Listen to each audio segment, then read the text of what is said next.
So we're gonna look because we've already checked to see if they were at what allergies. We know she's allergic to latex and adhesive, but she can tolerate paper tape fine. So we've already done that. We're gonna look to see what type of tube feeding we're gonna give.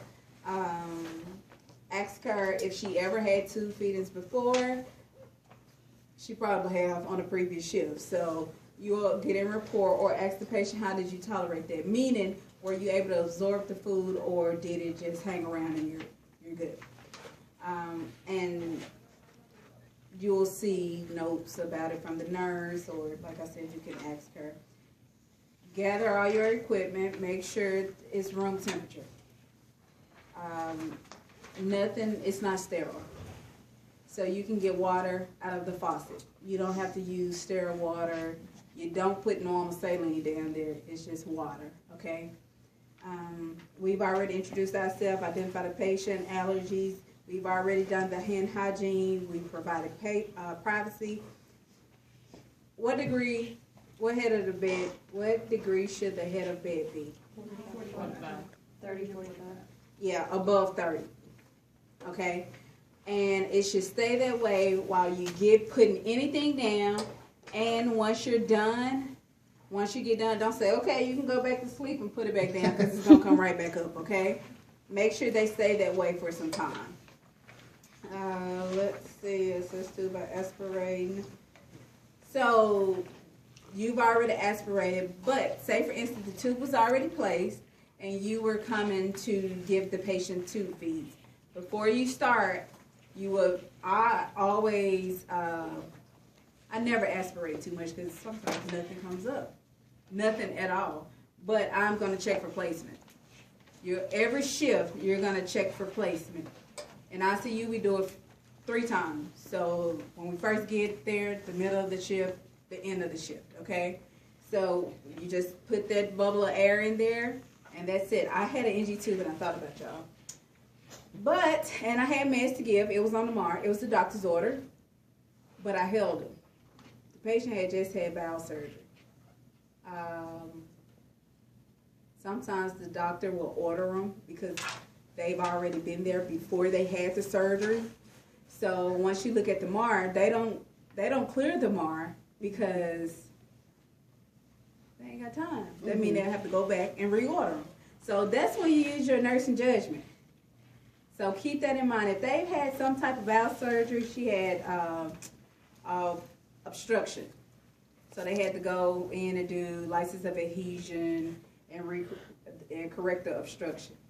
Well, like I said, the MAR had pills on there. I had already crushed them. I had put them in water, and I took them to the patient's room, and I was like, wait, maybe I shouldn't give this. By the way, it was my first night back in ICU, so I'm like, I can't remember. But anyways, I didn't give them, and I went and asked my preceptor.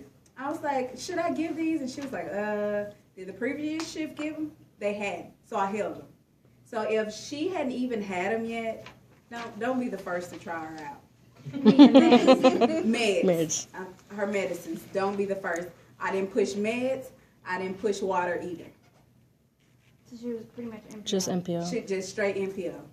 But they put it down for when she, later, once the doctor say it's okay. A lot of times the doctor will say hold the meds, but it's in a note. If you don't read the note, then you won't know. So that's just a learning. Back on topic. When you do your first get in, do your placement check, you're going to aspirate just to see if any of the food from the previous shift is still in there. If it's less than 100, push it back in there. If it's more than 100, push it back in there. Just don't give just hold the feeds for the time being, okay? But you do not want to trash what you pulled out, because like she said, it's electrolytes in there. It's maybe residual meds, maybe, well, of course, nutrition is in there, so don't put it back. So put it back, don't trash it. And the open method, so right now we have this, and it didn't say add this on your checkoff sheet. This is the stop cock. And I showed y'all this last time. Y'all remember? Okay. So we are here, put it here. And normally this have a valve on here, so don't even pay attention to this part right now. But you have your stopcock, and it's turned off this way. So nothing is going in right now. She's just clamped off. But we want to give the feedings. So what you would do is turn the stopcock like toward this way. Because if you don't and you push the feedings, it's going to come out this way and go in that way. Because everything is open except this way, which you won't be able to push anything. If you turn this way, it'll go all these directions with the arrows. So you need this to be open so it can flow this way, and nothing is this way so you can have it, okay? All right. So, can I see that syringe? You want the big one? Oh, that was the same size. So what I do, when she said hold it 6 inches above, it's not like you're going to hold it like this. Because you don't have a funnel or anything, then you know, it's not going to go in that hole. So what you'll do, if you hold it this far up, it'll go down faster. If you hold it here, it's slower. Keep in mind that you're pulling on this patient's tube, and it's uncomfortable for them. So don't be all like this. You can ask the patient if you would like to. You can hold your NG tube and just try to be very careful. So just say we're about here. Just make sure. I know tall people, you may be up here, but no, just hold it about here. You're going to pour in, probably 60 is here. I would say pour in about 45, and Mississippi coming out, I'm sorry.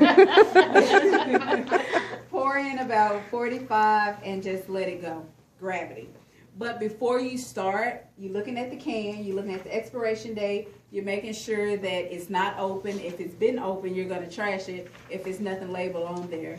Because sometimes the patient get feedings maybe every 4 hours, so you're not going to trash every single can every 4 hours. But make sure you put it like maybe in a Ziploc bag, put it to the side or in the patient's cabinet, and then just label when it was open, just like any other medication. It's no different. So we have what we need, the type of medication. We've checked it with the MAR. We've checked it. It's not even on the MAR. We checked it with the physician order. We've checked how much we need, and make sure it's a bolus and not continuous before you start. That's the big important part. And this is the open method. You're just pouring 45 in there. We'll say we need 45 for the time being. So it's going down slowly by gravity. And that's it for that one. It's really simple. Now, the closed method, this is the one where you use the IV pole. And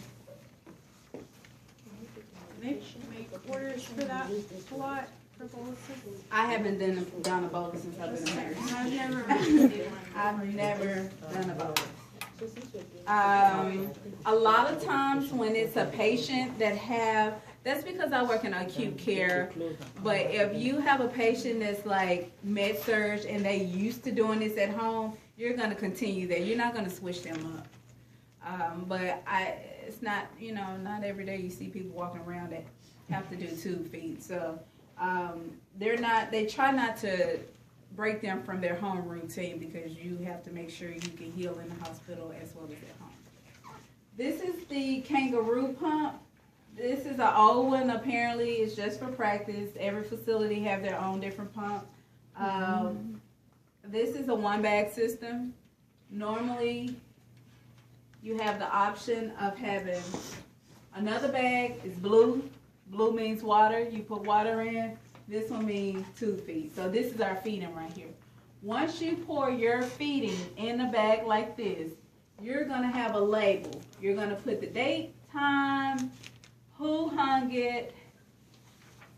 It says the doctor, but we know who the doctor is on the chart. But the label that comes with it say doctor and how much you're going to put in there. So you're going to turn your pump on. Do not connect it to the patient. This is a brand new bag. You have to prime it first.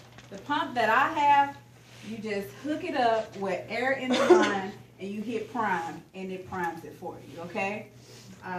It primes the water first and then it primes the food.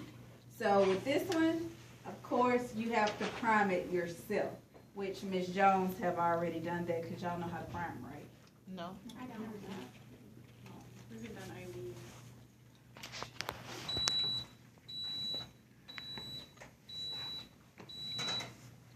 Okay. So when you prime something, prime just means to put medication in the line so you won't give them air. You don't want to kill your patient. Not so much with NG, but you will get them a lot of gas, okay? So say for instance, it's not primed that good anyway. Just like when you drop medication, you don't want bubbles and air in this line. So what you'll do is put your water in here. You'll open your clamp, squeeze this tube, thank you. Squeeze this tube, and then it'll fill up, and then you just running it through, and then it'll stop. Can you hold it? Normally you can do it with one hand. I think I just lit all the water. Sorry. It's okay, she's not that hungry. You can do it with one hand. Tube and old pump hose for practice. And then you would just load your pump. Like I said, I'm not making a big deal about this pump because I've never seen it, and you probably won't either once you start. So here, just kind of connect the dots. And then we look at our order, of course. It says continuous feeding.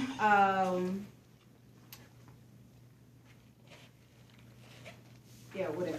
So you've already, I'm just going to show you how you do it, because I don't know what they're talking about on this paper. Closed camp on administration tubing. So this is closed. It's already going to be closed. Otherwise, you're leaking. And then here, this is your little part that you're going to connect to that orange part. Remove screw on cap from container and attach to administration.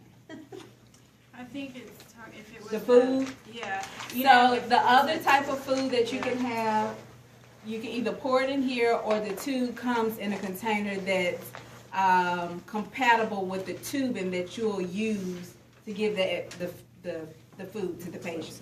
So it'll come, say for instance, is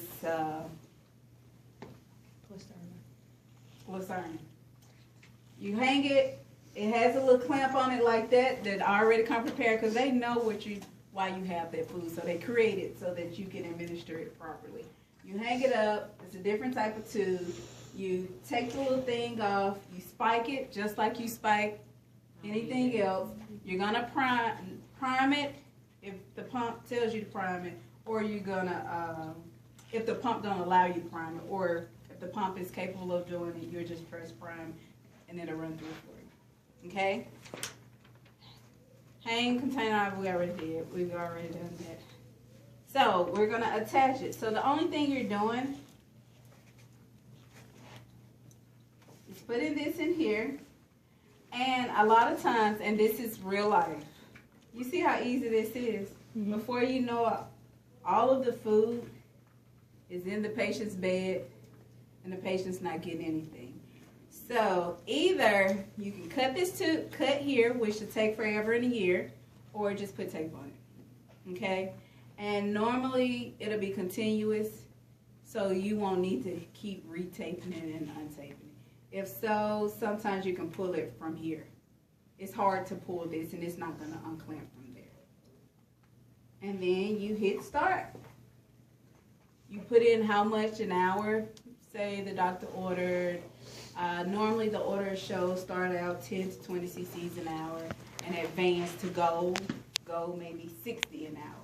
So you have they leave you with your judgment skills to see what the patient needs. And how do you know what the patient needs or what they can tolerate? Ask them how they're tolerating it. If they can't talk, they're intubated. Check the residuals. And if they have less than 100, depending on, say for instance, you're going at 20 an hour. and you come in and you pause it for an hour, and you come back and you check the residual and it's 20.